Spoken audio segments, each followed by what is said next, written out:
symbol up there. Yeah, let's try that now. It says that we're live. It's preparing. It says you cannot minimize Zoom while you're recording. Yeah, I'm gonna click in the Facebook and see if I see it going. All right. So let me see here. You know what? So I'm on a page. Let's see here. So I was going to go to a Facebook page and then share it into the group. Let's see if this works. I can't tell. It says, let me go back to Zoom here. Still says preparing. So yeah, I don't, I'm in our group over here to the right on my other screen. I don't see anything in there yet. It just says preparing. So I wonder if there's something else I got to do. Let's see here. Might take a second. Event logs. Of course, we could always just record it and post it later if for some reason it doesn't connect. Yeah, it's copy URL. Might be, it says live producer, so it's weird. All right, okay. Oh, I know why. I got to do the title. Gino handled this for us last time. He's good at this stuff. I'm not so good. I know. I can, once I've done it once and I can kind of figure it out, but I haven't done it. Like I did it one other time live. Usually I record it and then right. All right, let's see here. All right, let's go.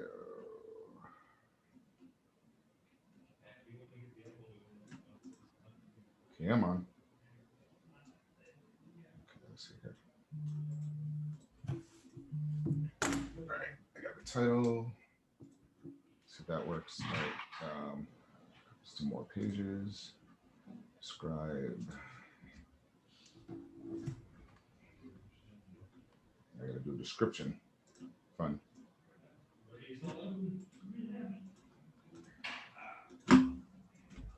Let's see if that works.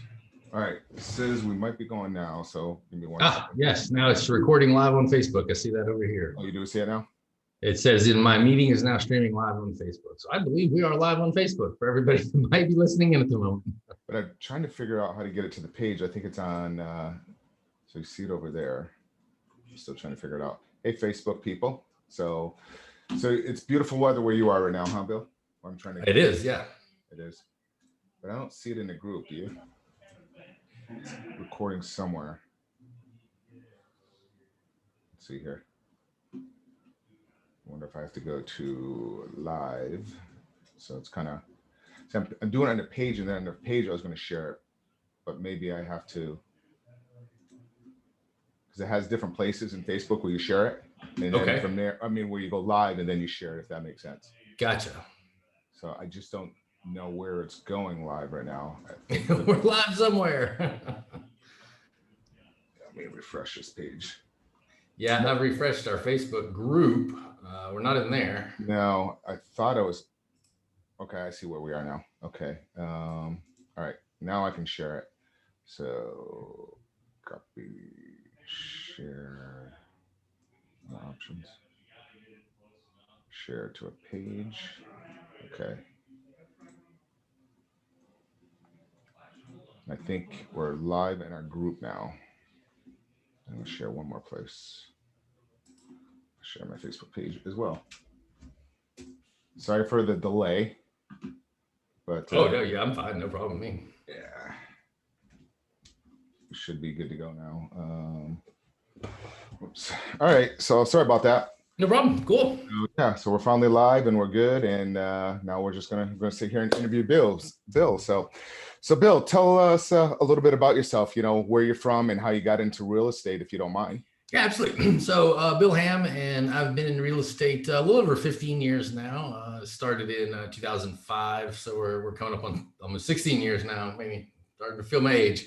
Yeah, been started off in houses. You know, like most people, got started in small houses, small multifamily duplexes, triplexes, and flipped houses for a while. I was a pilot by trade, so I kind of came out of aviation, looking to do real estate.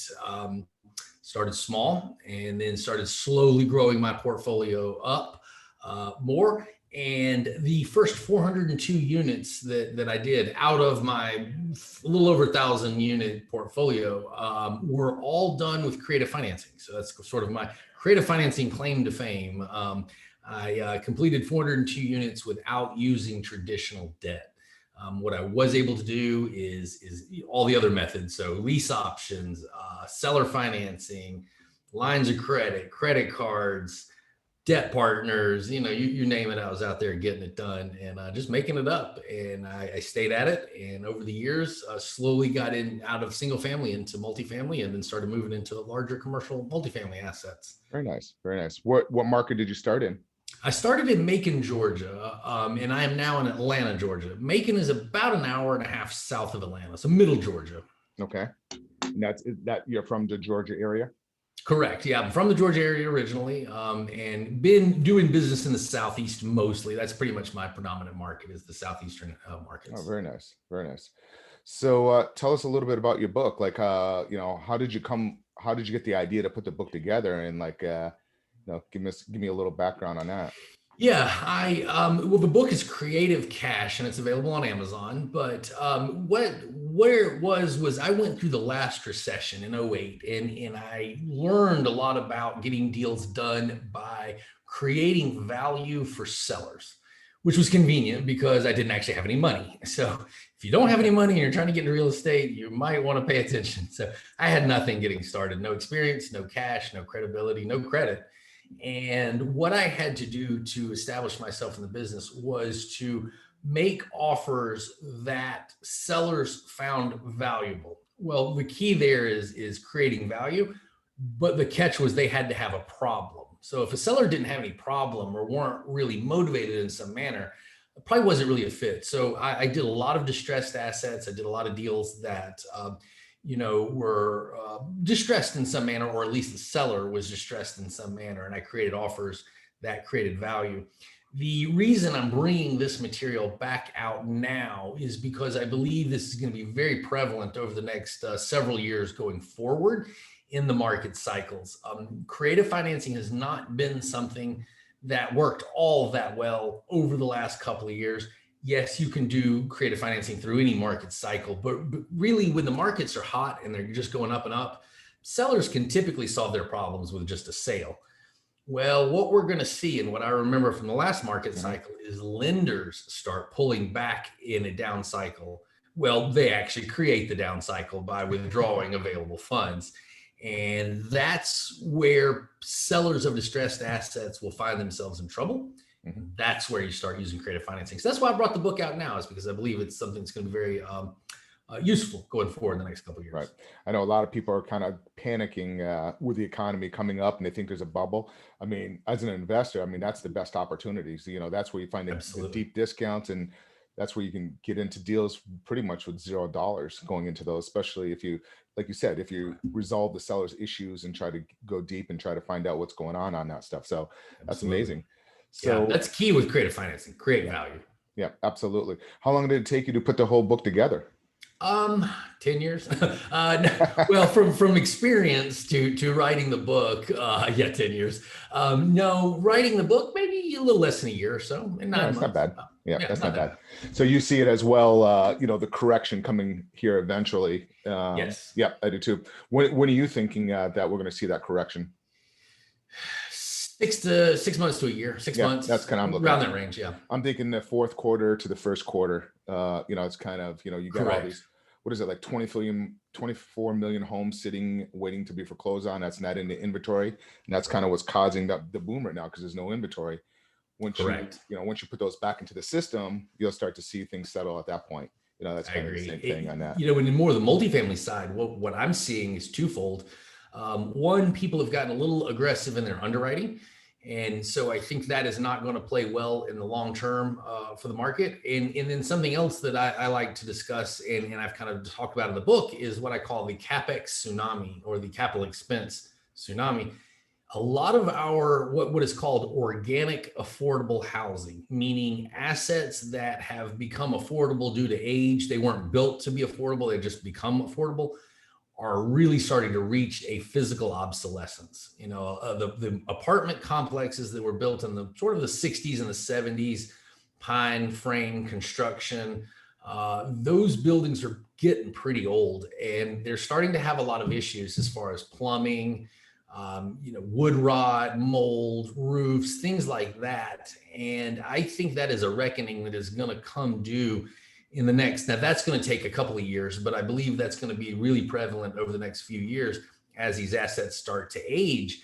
And what we're going to see is lenders backing out of those aging assets. And it's not that they're not going to lend on them, they are. They're just going to demand the borrower put a lot of money up in reserve for escrows. And that's really going to start hurting deals. And what's going to happen is any seller that bought over the last year or two probably overpaid. Yeah. And they're not going to be able to recapture that price when the lenders start really tightening up on that criteria. That's going to create a massive window of opportunity.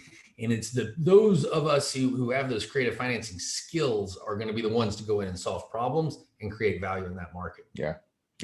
It's and it's not. The creative financing is not difficult at all. Once you understand it, it's just kind of like any investor. Once you understand how to do a fix and flip, or doing an assignment / wholesaling, it's the same thing. There's a lot more moving parts on the creative side, but they're definitely. So tell me about your first deal. First deal that was creatively done. It was a duplex with seller financing. It was actually a friend of mine, so I got lucky on that one. A very good friend of mine gave me a shot, gave me creative or seller financing on my very first duplex, and I was able to hold on to it for a few months, go over to a local lender, refinance, and then pay him back. So that is how I got into my very first deal, was seller financing. So how long did you get in a deal and then you refinanced it? How long was that process? 90 days. Let me carve that one out. Okay, this was back in 2005. So first of all, this was pre last market crash, and that was back when lenders were really starting to get aggressive in their lending. All you needed was a heartbeat back then. I heard one of the correct. So I was literally at a convention, because that's my background's real estate banking. I was at a convention, and one of the CEOs, I'm not going to say who it was, from one of the national lenders said, "All I need is a heartbeat, and we'll give them a loan." The exact words. I'm like, okay, we got a problem here. That was the era of the what do we call the ninja loan? No income, no job, no problem. And it was a negative AM on top of it. Right. So yes, I was able to over leverage and get into a deal I probably shouldn't have been in. But that's how I got into that first deal. But I do want everyone listening to understand that there is what we call a seasoning period. And that is the time frame in which you have to own that property before a lender is going to really kind of consider the value or the after repair value instead of the original purchase price. Now, back then I was able to get away with 90 days. Not likely to occur today. Now, lenders can do whatever they want, but I'm telling you, 12 to 18 months before you need to be looking at refinancing something. Yeah, exactly. The seasoning, we actually have a deal. We actually had a discussion about that this morning. Like, it has to be a cash buyer, or it has to be a lender that is okay with the seasoning issue less than 30 days. Exact same thing. So that's good to know. Not impossible, just improbable. Correct. Yeah. And it depends on what kind of lending and who the lender is. Yeah, absolutely on that. So, how can somebody new, get into real estate, the business? What do you recommend? And, what are your thoughts on that? Go, just get started.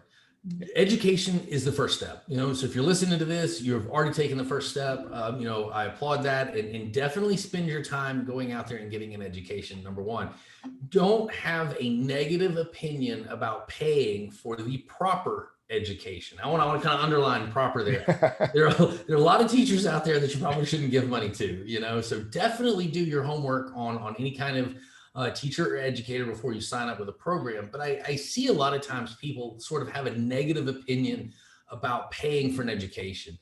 And, if you've got time to read 423,000, blog posts over on that website that's pretty popular, fine, go ahead. But if you want to accelerate your business, then be willing to pay for that education. Don't just throw money around. Certainly vet your teachers. But I think you really need to be willing to invest in your own education. And then I always tell everybody, look, it's called tuition. You're going to pay it in the classroom or on the street. Yep. It's a lot more expensive on the street.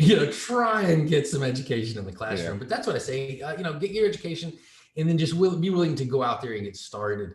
If you don't have a ton of money, don't let that stop you. If you don't have a lot of credibility, don't let that stop you. There are ways. You're just going to have to figure out how to become valuable to a seller and solve their problem. That's what I did. Yep. And I think to piggyback what you're saying about, a lot of negative out there is the reason why is some of these people will jump on and go with a teacher that's only done 2 deals. And I've seen that before. Correct. And that's what creates the negativity. And that's what creates it. And like, oh, I'm not paying for this, or why I pay for that. And, Correct. And you hit the nail on the head. I've seen it. Like I was in a group reading somebody. Actually, I was in a conversation with him. And it's like, oh, I've done 2 deals and now I'm out there coaching and I have a whole website. I'm like, your homework. Yeah. You definitely need to do your homework, and one of the things I hate to say it this way, but one of the things I always say to somebody, have you been involved in a lawsuit? If you have, then you've been around the block. I love that. I tell everybody that. You don't know what you're doing until you've been sued. I agree completely. Then you're a real estate investor. If you haven't been down that road, or you don't know what to expect and weather the storm, then I always say that. But yeah, you definitely want to do your homework. Absolutely. Yeah, agreed. It's funny because we've obviously both been in that situation, and people I think hear that and they go, lawsuit? What? No, look. If you own enough real estate over enough time, you are going to incur one of every probable case that could exist. Good, that's part of business. If you haven't had some trouble, if you haven't had a failure, you're not trying hard enough. Go out there and do more business. It is a positive, not a negative. Yep. And the other thing about creative real estate, to piggyback on that a little bit is, especially the younger people, they get stubborn, they learn something and they think that's their only way. That's the beauty about creative real estate, because you can put all your minds together and come up with a strategy and a way of purchasing a property, that you never even thought of, that's different than what's done before. So that's the beauty, is being creative, letting your mind go through and if there's a roadblock and if there's a situation, figure it out and how to resolve that issue to move on. Just don't stop there. Just keep moving forward. Absolutely. Yeah. If you've got a seller that's willing, a deal can be struck. You just need to use your mind and figure out how to get it done. Exactly. That's how I always say, don't worry about it. They're always like, oh, how am I going to structure? How am I going to do this? Get it in a contract and then work through that process.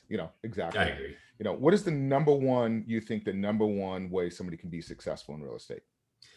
What do you think? Number one way to be successful in real estate, I think it really starts with closing the only real estate deal that's ever going to make any difference in your real estate career. The 6 inches between your ears. That's the most valuable deal you're ever going to close. And it's the first deal you're ever going to close. Mindset. If you don't have the right mindset, everything else is a fail. Everything is built on that starting mindset. And that's easy to say. So, okay, what mindset? Well, I think you need to be ready to fail. I think you have to be expecting some of that. And I always kind of like to ask the question here to kind of demonstrate what I mean by mindset. And Mark, I'll ask you this question, and anybody listening, you can answer this yourself. What's the definition of insanity? What would you think it is? It depends on how busy you are. Right. It just insanity. That's a great question. I mean, it really is. It depends on every individual. I know some people can handle a lot of stress and some people can't handle stress with somebody pulling out in front of them. Right.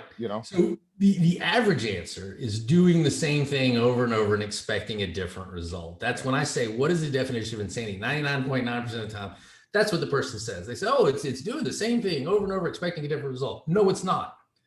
No, it's not. First of all, go look it up. That's not the definition. That's a meme. Then I turn around and ask, I say, then what is the definition of practice?